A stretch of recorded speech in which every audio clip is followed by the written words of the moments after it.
That red card cost us the game.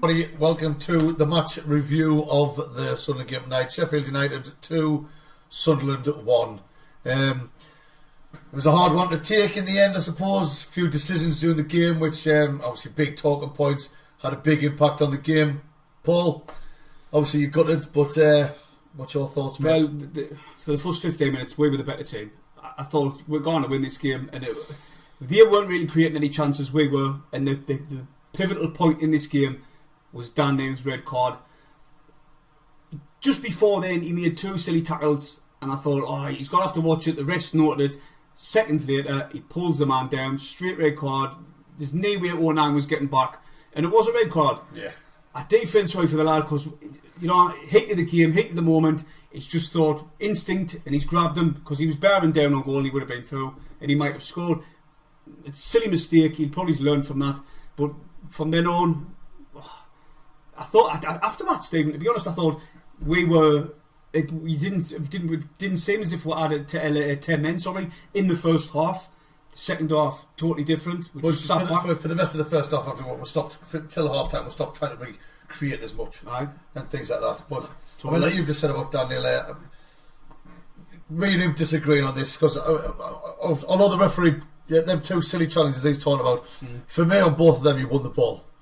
But obviously, the referee blew for a free kick against both of them. So obviously, in the referee's head, that was the third one he's done. And when he blocked him like that for the one-on-one, then he's given the red card.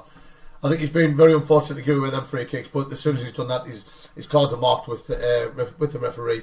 But there's no arguing with as soon as he'd done that challenge and we watched it, as it happened, I said straight away that's a red card. And then it went to the ref and he got the red out of his pocket. The ref was a bell end though. Oh, definitely. He was a proper tit. It was a stat before the game. This referee gave the most cards away last season, and he's on course to do it again now because he gave us loads of yellow cards. Right. But it wasn't the yellow cards. I probably agree with him. 09 was the yellow card one, but at least it was the silly free kicks. If their player tossed themselves down, bang, free kick. If it happened to us, he wasn't given the free kick. But even in the second half, the bloke who got man of the match on Sky was that Ahmed Zavic, or whatever, however you pronounce it.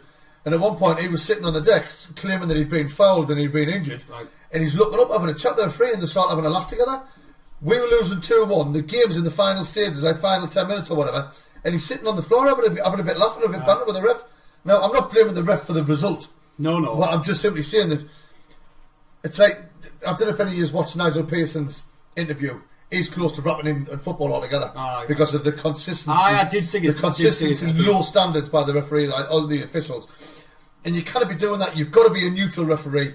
I'm not saying he was biased towards them because his decisions, I mean, like I said, Daniel was a red card. 100%. So therefore, he would have been sent off any referee. But you can't be sitting having a laugh with the freaking Sheffield United fans and then blowing your whistle every time freaking anyone falls. It's inconsistent and it's happening, and not just for us. It's happening for every team in throughout all the leagues. The standard of the refereeing is absolutely piss poor, and it needs to be addressed.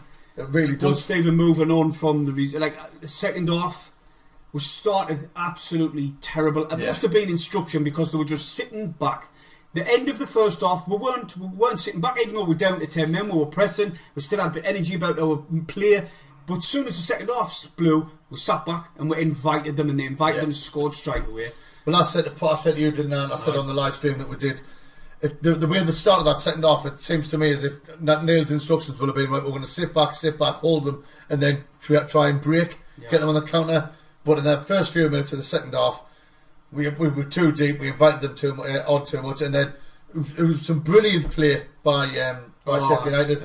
My critiquing for it is Ross Stewart was going towards the ball, the player who had the ball, and then he cut it back to I think it was Berg, whatever you call it. Berg. And then he continued his run. Now instead of Stewart staying with the runner, he then turned to follow the ball, but Embleton was already closing that one down. So for me, Stewart should have followed the runner, but by the by, he made that run. It was a hell of a through ball. Got the ball and then he squared it across, and then it was a nice little tidy finish. Now in the 90 minutes, I think Sheffield United deserved to win. Like, looking at it, obviously you've got 13, 14 corners. You know what I mean? You've got to take things into consideration, like obviously the red card. We were the better team before that.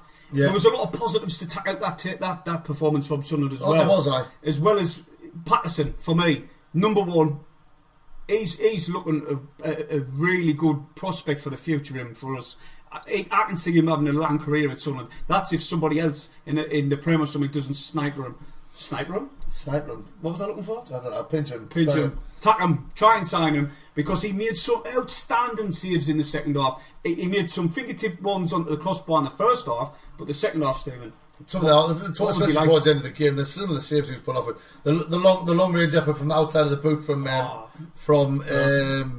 it wasn't Berg, it was Norwood, and then in the end it was like 3 or 4 in quick succession, which kept us in the game, if you will, because it was 2-1. A big point for Sunderland. Obviously we were chasing the game and it was starting to set off terribly.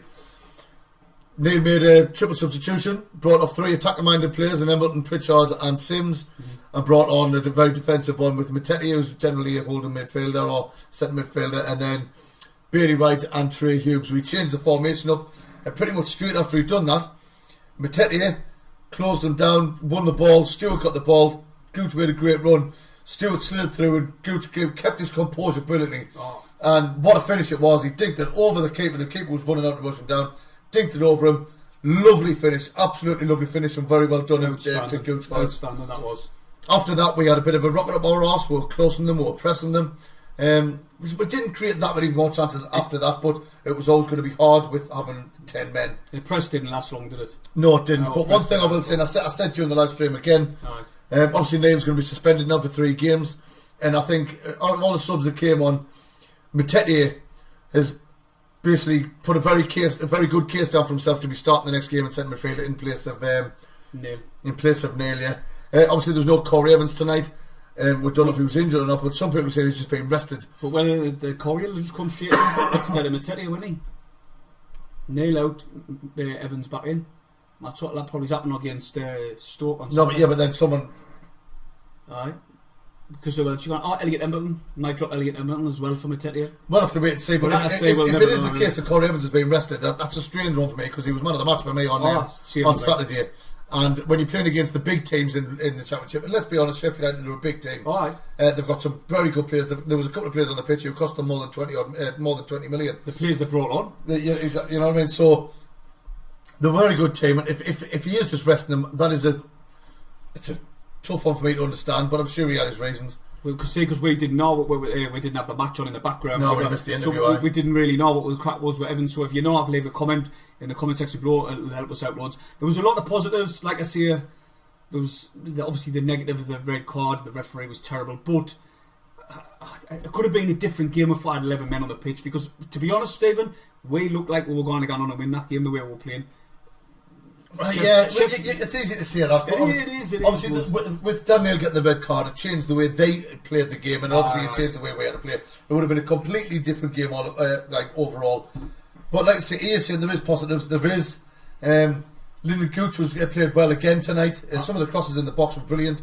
Patterson, Sims and Stewart looked class up top again. Yeah, the older play was very good. It was Sims, the older play was amazing. And then the red card, like I say, just changed it. Didn't Even Danny Bart had a very good game. O'Nien has got to get a mention for that block he did for that shot.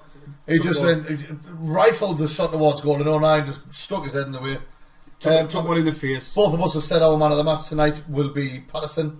For them, for the saves. For them, 10 minutes before the man of the match got announced, we announced the same man of the match. Ahmedzovic. The bloke who scored the first goal. he got man of the match off Sky, and he played really well. And also that Berg, he was constantly getting mentioned. Cadra, that we've just signed. We mentioned him in a preview saying that he's a dangerous player, and he did look up when he come on. The Sheffield United will be up and thereabouts to come the end of the season. I've got no question about that. But anyway, listen, we're going to be doing a live stream on Saturday. So come back on the stream, people who watched. It was kind of good stream, wasn't it? Oh, it was. Good crack on the chat. Obviously, the game put a bit of dampener on Moody arse here at times and all that, but we'll keep it as lively as we can. For those of you who tuned in and watched, thank you very much. For those of you watching this, thank you very much. And what do? Yeah, the thumbs up. And you subscribe if you're new. See you tomorrow for a match preview for the Stoke away game. See you later.